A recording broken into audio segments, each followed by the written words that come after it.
So an important definition that I didn't fully understand the first time I heard it, because I thought it meant what it sounded like, but absolute convergence, a series, the sum of a sub n, it converges absolutely if you make a new series using the absolute value of all the terms, and that series converges. That's called converging absolutely, or absolute convergence. And if you have a series that converges absolutely, then the original series must converge. It doesn't work the other way around. If you have a series that converges, it doesn't necessarily converge absolutely. Here's an example. Get the marker up. 1 plus 1/2 plus 1/3. I'm giving you the example in the wrong order. This series, 1 minus 1/2 plus 1/3 minus 1/4 plus 1/5. This is the alternating harmonic series. It's the harmonic series, but the terms alternate sign. This series converges, but if you replace all the terms with their absolute value, the series no longer converges. So this series converges, but it does not converge absolutely. So absolute convergence is like a stronger kind of convergence. And if you have a series that converges absolutely, then the original series must also converge. So let's do a little bit of practice, and then we're going to learn about the ratio test. In order to be able to answer this next example, we need to know the Taylor series for e to the x by heart. So see if you can write it. I would say e to the x is approximately equal to 1 plus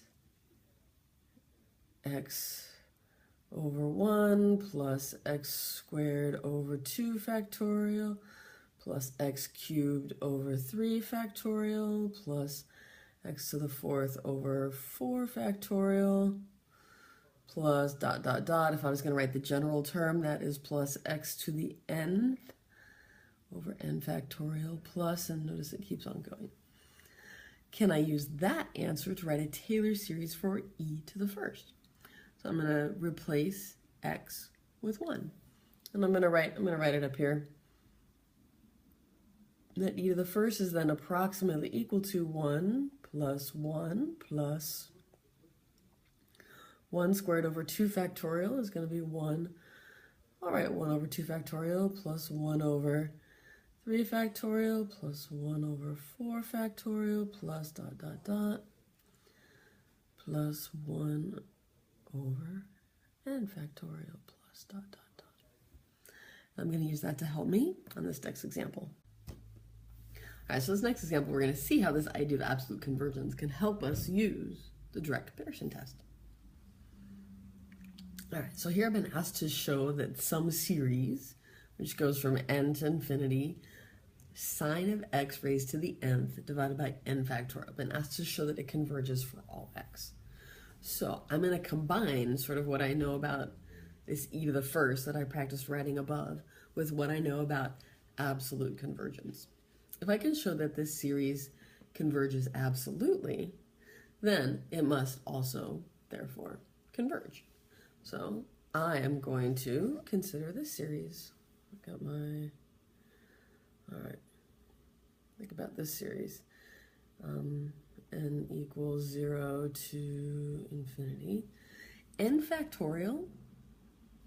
Factorial notation is only defined when you're in high school for non-negative numbers. We'll talk about what it means for other numbers when you're older, but we are totally allowed to assume that our sigma is only going from 0 to bigger numbers and will be a non-negative integer, which means n factorial must be a non-negative integer.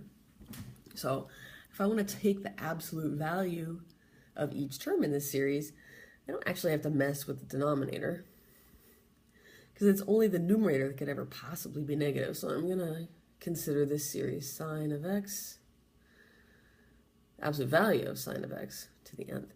This is the absolute, this is the term by term, the absolute value of the series I've been asked about. And I'm going to compare this to e to the first that I just wrote up here. So imagine plugging in, I'm just going to make the first several terms. So 0 for n, this is going to be whatever x is, sine of x to the 0, which is 1 over 1, because 0 factorial is 1, right? Plus sine of x to the first over 1 plus sine of x squared over 2 factorial. And I can see that my denominators in this series are going to be exactly the same as my denominators in my e to the first series, which I know converges for all values of x. And I know that those numerators, I have a limit on them because sine has to be a number. The sine of a value has to be between, oops, remember I was taking the absolute value of these guys. -1 is less than or equal to sine of x, which is less than or equal to 1. And I'm taking the absolute value, so I know that my numerators are all between, I'm going to use capital N for numerator, 0 is less than or equal to my numerator, which is less than or equal to 1. And look at all the numerators in my e to the first series. They're all 1. That means that for every term in my new series, the absolute value of sine x raised to the nth over n factorial, the numerator is less than the numerator in the e to the first series, which converges for all values of x. Well, then by the direct comparison test, this series that I made up, granted, it's not the series I was asked about, but this series converges for all x because it is term by term less than a series that I know converges for all x.